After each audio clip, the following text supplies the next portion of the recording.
Hello అండి, అందరికీ నమస్తే.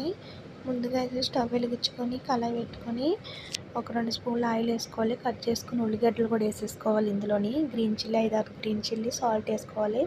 బాగా కలుపుకోవాలి. పచ్చివాసన కొంచెం అల్లం పేస్ట్ కూడా వేసుకోవాలి. బెండకాయ చారుకి తురుముకున్న బెల్లం కూడా కొద్దిగా వేసుకున్నాను. బెండకాయలు కట్ చేసుకున్న బెండకాయలు ఆయిల్లో బాగా ఏగనివ్వాలి. బెండకాయ చారు చాలా బాగుంటుంది.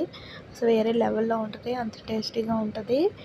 మనం మళ్ళీ ఎప్పుడు చేసుకుంటేలా కాకుండా కొంచెం వెరైటీగా చేసుకోవాలి. రుచి సరిపడ కారం పొడి కూడా వేసుకోవాలి. చింతపండు పులుపు నానబెట్టుకున్నది ఉన్నది కదా, అది కూడా వేసేసుకోవాలి. బాగా మసలనివ్వాలి. తక్కువ కావాలంటే తక్కువ పట్టుకోవచ్చు, పులుసు ఎక్కువ కావాలంటే ఎక్కువ. ఈ బెండకాయ చారు చాలా బాగుంటుంది. ఇంకా అసలు ఎక్కువైతే హైదరాబాద్లో చేసుకుంటారు ఇది. మన ఆంధ్రాలో అయితే చాలా తక్కువ. ఆంధ్రాలో అంత చేసుకోరు. ఇది బెండకాయ చారు ఏంటని అంటారు. ఏదో చింతపండు వేసుకొని మామూలుగా చేసుకుంటారు. మసాలాలు కూడా సపరేట్. దీని మసాలా చాలా టేస్టీగా ఉంటుంది. బాయ్ అండి.